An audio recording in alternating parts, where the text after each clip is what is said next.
It's a very proud moment for myself and my trade union to once again address this magnificent demonstration to tell our government and the US government the war must stop, the occupation must end, and the troops must be brought home without delay. And colleagues, at a time when the Labour Party can get £14 million in secret loans, let's remind ourselves of the cost of Bush and Blair's war on the people of Iraq. 100,000 Iraqis killed, 2,300 American and British troops killed. Daily violence in Iraq as hundreds and thousands of people are killed on a daily basis. The average number of airstrikes carried out by the Americans has risen from 25 a month to 150 today. And what are the social costs of this so-called war for liberation? Amid the chaos and bloodshed, let's remind ourselves of the private companies making billions of pounds on the backs of the people of Iraq. Since 2003, 60 British companies alone have won over £1 billion worth of contracts to plunder the wealth and resources of the Iraqi people. With healthcare and social conditions getting worse on a daily basis, the world's multinationals make billions of pounds on the back of this disgraceful war. And the financial costs, let's remind ourselves of these. Whilst the United States government cannot look after its own people, as we saw after the terrible disaster, the Hurricane Katrina, it's prepared to spend over $1,000 billion on this war. And we say this war must end. The trade unionists of Britain and around the world must unite to call on this war to end. Peoples of all countries, of all faiths and none, must say to Blair and Bush, stop this bloody war for oil. Stop the massacre of the Iraqi people. And we must remind them, and this is why we must redouble our efforts, not just to stop this war, but to give an absolutely clear message. You must not attack Iran under any circumstances. And finally, we should say end the war in Iraq, no attack on Iran, and freedom and a Palestinian state for the Palestinian people. Solidarity from the trade unions. Is well known for leading the campaign to impeach Blair for his crimes in Iraq. Please welcome Adam Price MP from Plaid Cymru. Thank you very much. You know, 3 years since the anniversary of that terrible, fateful decision made by that museum of democracy, the Palace of Westminster, just up the road behind you. I don't need to tell you, friends, I don't need to tell you that this war was illegal, unnecessary, morally indefensible, has plunged the country of Iraq into a bloody civil war that threatens to engulf the entire region. I don't need to tell you what you knew then and what everyone can see now. But I need you to remind some of my parliamentary colleagues. 156 MPs have signed a parliamentary motion calling for a proper parliamentary investigation into the misconduct of the Prime Minister and his cronies. 31 Labour MPs, some of them behind me. Where are the rest? Where are the rest? Ask them, because we need to hold the Prime Minister to account, because otherwise we will be forced to repeat the terrible mistakes and consequences of the last 3 years. The pieces on the map may change. The players on the stage may change. Iraq may become Iran.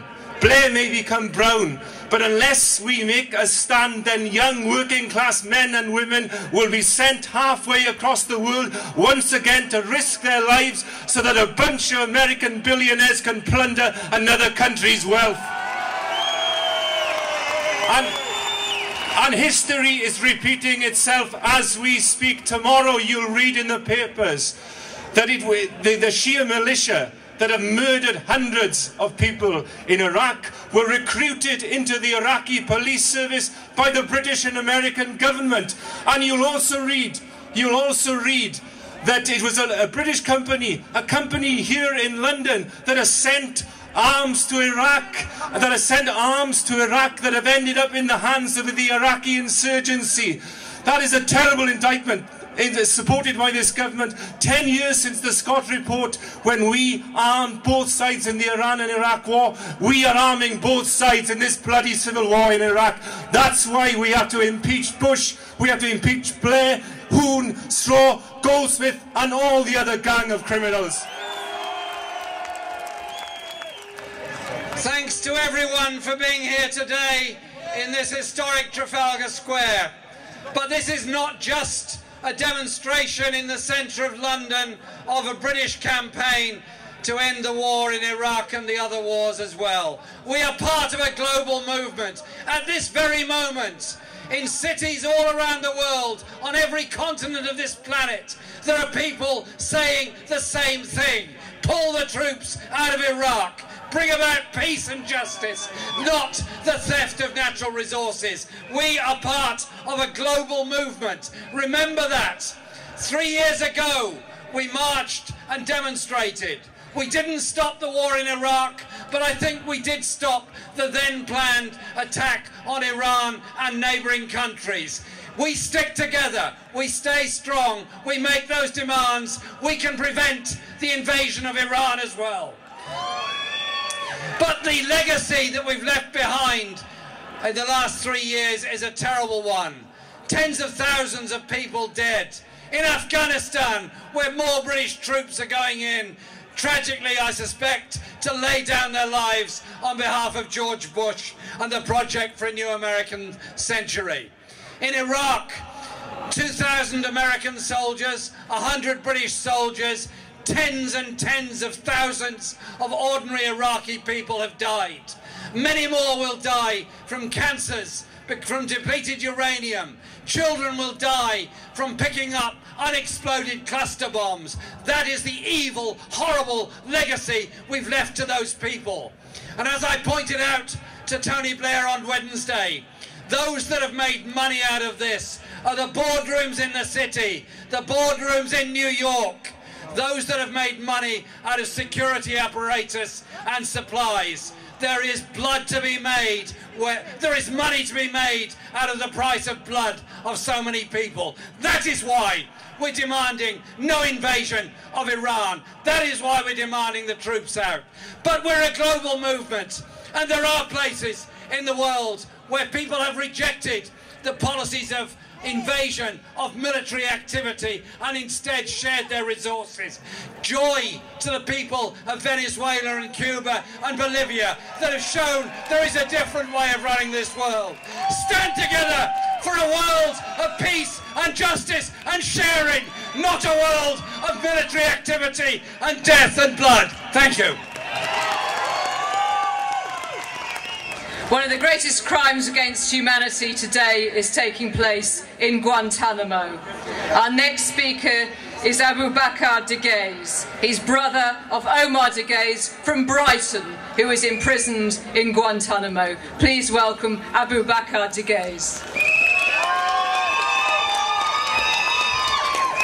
Bismillah ar-Rahman ar-Rahim. Thank you very much for the warm welcome. My brother was kidnapped from Pakistan by the Americans and has been held and been hijacked and held as a hostage in Guantanamo for 4 years now. And many hundred men, the same like him, has happened to them all over the world.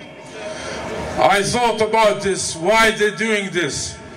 Is it really for information, looking for terrorists, as they say?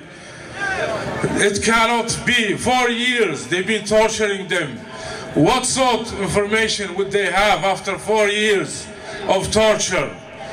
When I thought about it, the only real reason, Blair said it's an anomaly. I say, Blair, it's not an anomaly. These places are purposely built places to torture people, to scare other people from standing against tyrants like you and Bush, and to scare the decent people to stand against oppression and wrongdoing. But from seeing today and from all the support we've been seeing around the world, standing against these evil acts. No way they can scare us, and we will win this war, hopefully, through the support of all the decent human beings around the world. As direct action, next week there's a court case in the High Court against the British government for not lifting a finger to help these innocent men who are in Guantanamo, whom my brother is one of.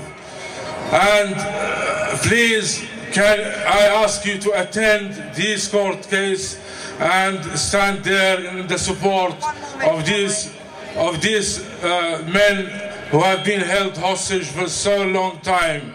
If we do not stand and fight, the world is going to be horrible, and dictatorship will be all over.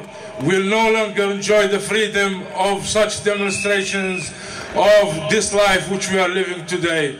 Please, please, don't let us down, and don't let the whole world down. And thank you very much. Assalamu alaikum. Now, please give the warmest possible welcome to the representatives of a movement unprecedented in British history, Military Families Against the War. My name's Andrew Burgin. I've been working with the Military Families. One of the most disgraceful things about Tony Blair is that he's prepared to send troops to fight and die in Iraq and Afghanistan on the basis of lies. But when the families of those soldiers who've died say to him, "We want some answers," he has consistently refused to meet with these families.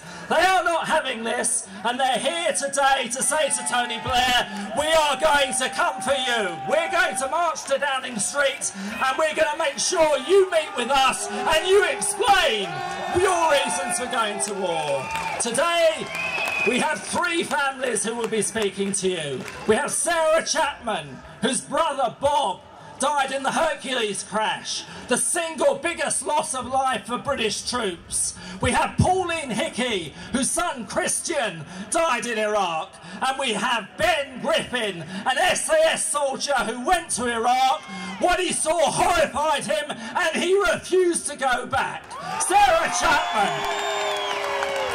Hello, I'm here because of my brother was killed out in Iraq, and I'm here to say that it's time that the troops came home. No more mothers, no more sisters or brothers, and no more family members should go through the pain that I've had to go through.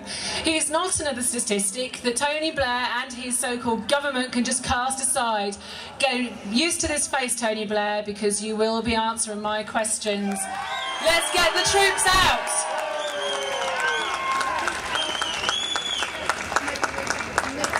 Pauline, yeah, this one. Oh, that one. Only one mic's working here, as usual. Okay. You'll have to bear with me, I'm not a public speaker. My name's Pauline Hickey. I took a letter to Tony Blair on the 1st of March. I got an acknowledgement of the letter, but I'm not optimistic about meeting him. However, I'd just like to read something Tony Blair said when he came to power in 1997. These are words from his own mouth. What he said is, it means being open. It means telling it like it is. Let's be honest, straight. Those most in need of hope deserve the truth. Mr. Blair, were you speaking the truth, or were these empty words? I'd like you to acknowledge we have valid questions, and you have a moral duty to hear what we have to say and give answers. Thank you.